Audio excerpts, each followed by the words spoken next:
Welcome back to the CBS Podcast. We're really glad you decided to join us again. Stick with us for in-depth analysis into our school community. And now, we head over to the sports. Welcome back to the sports segment this week. Reporting on the weekly events for you is Ryan Crosby and myself, Killian Doyle. First of all, in soccer news, the Wexford CBS Under-15 squad had a 0-0 draw with CB Carlow. The Under-15s also lost 2-0 to Gorey CS. Hard luck, lads. The Wexford CBS seniors had an excellent 6-2 win over a hard-working Carnew team in the Wexford Wicklow League. Scores coming from Hines, Foley, Carty and Maloney. In hurling, CBS had a great week. The seniors won their quarter-final 5-17 against CBS Callan 3-7. In first-year hurling, CBS won 9-9 against Rochefort Bridge 1-5. Okay, looking forward to the next installment of that one next week. And next, we have a new little slot that we're trying out. This is CBS Mastermind.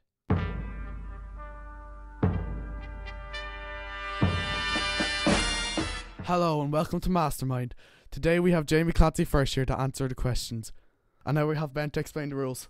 Hello Jamie, I will explain the rules. You have 90 seconds to answer all questions. You cannot move on to the next question unless you get the last one right. And we must accept your first answer. Now we'll get Lorcan to ask you the questions. So Jamie, are you ready? Yes, Lorcan. Alright. What year did World War I end in? World War I ended in 1918. In medieval times, what is a knight called before he's a squire? In medieval times, a knight is called a prince before he becomes a squire. What type of stone did they use to make weapons and tools in the Mesolithic times? They used a metamorphic stone. What is John Barry famous for? John Barry is famous for being a naval serviceman. Who was the second man to walk on the moon? The second man is Neil Armstrong. True or false? Ireland became a free state in 1916. False. What was the disease called that killed millions of people in medieval times? The disease was called Black Plague. True or false? In World War I and in World War II, on Christmas Day, they had a soccer match. True. What year did World War II start? 1944, 1939, 1938. World War II started in 1939. Name one of the two places where the nuclear bombs were dropped in World War II. The nuclear bombs dropped on Hiroshima or Nagasaki. Well done. You've answered all the questions. The first one you got right. What year did World War I end in? You were right. It was 1918. Second one, in medieval times, what is a knight called before he's a squire? You got that one wrong. It is a page. 3, you also got that one wrong. What type of stone did they use to make weapon and tools in Mesolithic times? They used flint. What is John Barry famous for? He's famous for starting up the navy. The second man to walk on the moon was Buzz Aldrin. True or false? Ireland became a free state in 1916. You got that one right. It was false. 7th, what was the disease that killed millions of people in medieval times? It was the Black Plague. True or false? World War I and World War II. On Christmas Day they had a soccer match. That was true. What year did World War II start in? It was 1939.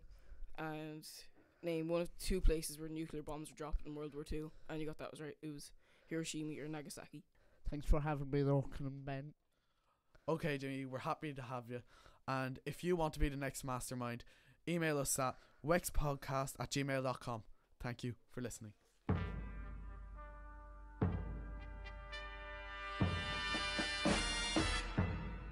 Wow, that was a treat. And now, for your listening pleasure, here's Sean with his unique take on this week's school news. Welcome to the school news. A serious question has arisen regarding the school swimming teacher. Has anyone ever seen Mr. Burn in water? I mean, how do we even know he can swim himself? Last week, an unexplainable incident took place in the drawing room. Witnesses believed that this day would never come. The day that Mr. Kerwin actually corrected the homework. Lastly, the CBS Customs Officer, Miss MacDonald, was busy last week intercepting a significant shipment of contraband, locally known as jungle juice. The students involved have been reprimanded for their actions, but it has been noticed that many of the teachers have been in much better humour and giving out less homework since the illegal drinks were last seen being carried into the staff room. That's all from this week's CBS News Update. Thanks for listening. And now, this week we have a very special treat for you. A new freelance reporter came to us, absolutely dying to get involved, keeping us in touch with everything going on in Wexford Town. This is Usheen. Hello there, all CBS students. My name is Ushin Jackman, and I will be the reporter for the local events and news for America. I mean Wexford. Well, it's very hard to tell the difference. I will be your reporter probably for the rest of the remainder of this event because I'm the only one here. Now, on to the local news and events you would like to know in Wexford. If you're looking for something to do this week, Leisure Max are offering a teen bowling night on Thursday the 29th of November from 6 to 7 p.m. Tickets are €5. More information on their Facebook page. If you can't read, I don't know how you got in here. And lastly, for all those interested in getting their name out, Britain's Got Talent are holding auditions in the National Opera House on Wednesday the 28th of November. For those who have talent also, from 4 p.m. to 8 p.m. Once again, I'm just getting repetitive, more info is on their Facebook page. Thank you very much, and I will see you later. Now, where's my big What do you mean it's in the principal's office? Oh, it's on the intercom. What is it saying? I can't hear it. Is it even speaking English? What do you mean I'm in detention? Oh. Well, that's all for this week. Well, I think we can all agree there's a bright future ahead of that chap. And now, heading over to the dictators, school leaders, democratically elected, it's the Students' Council. Just a quick message from your Student Council representatives. We would like to let you know that Mr. McMahon has been made aware that the students want a secure area to store their gear bags. He has responded saying that they are currently looking into possible solutions.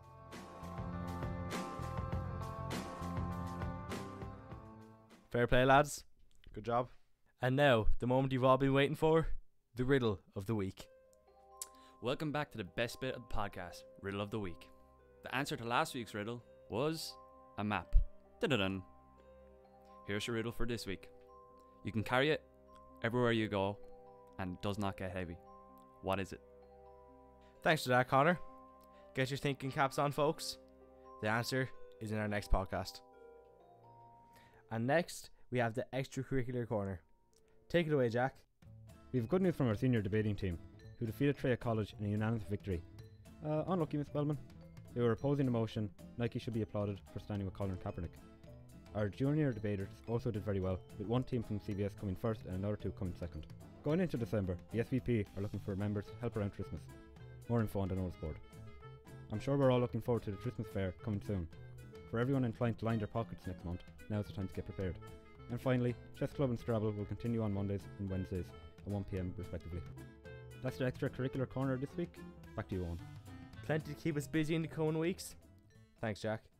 Last week, a number of our illustrious students took part in the Mental Health Expressions competition in Enniscorthy. Admittedly, I was doing it myself. I didn't place, but one of our teams came second. And with that, originally provided with visuals by Pedro Roach, this is Show Your Colours by Luke Spellisy and Matthew Rossiter. We've come so far and flown so high. We've dragged the old world through the light. We've opened up and shown our colors, destroyed disguises designed to hurt us. We need to keep on moving forward. We are not done. This isn't over. And people fall down and then they lie, saying everything will be just fine. So we need to lend them a helping hand and stand together upon the sand, away from the water. It's gone too deep, and if you're struggling, it's time to be free. Let go. Let go, let go, let go of your fear, let go of your fear. Hold on, hold on, hold on, hold on, hold on. Hope is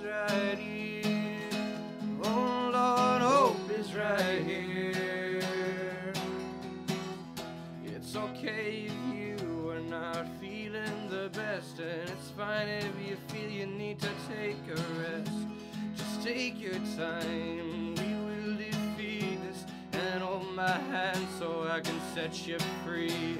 And all the others sat in the cold, stood by a fire to heat the snowflakes. We'll show them family, we'll show them heat. We'll bring them all the love that they will ever need. Let go. Let go. Let go. Let go. Let go of your fear. Let go of your fear. Hold on. Hold on. Hold on. Hold on. Hold on. Hope is right here. Hold on to the hope that's right here.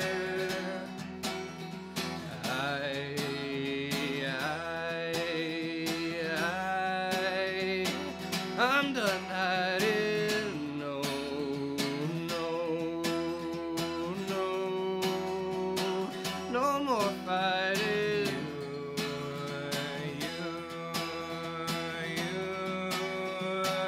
You can stand up strong, strong, strong. You can own your own. You can lead the war. You can save the heroes. You can bring us home. We've come so far and flown so high. We dragged the over through the sky. We've opened up and shown our colors. Destroyed disguises designed to hurt us. Things are changing now. You're not alone. So just reach out. Nobody's on their own. Show your colors now. Just show your colors. Show your colors. Show your colors. Future chart hopper there. Thanks for tuning in for another week, folks. My name is Owen. You've been the audience, and this has been the CBS Podcast.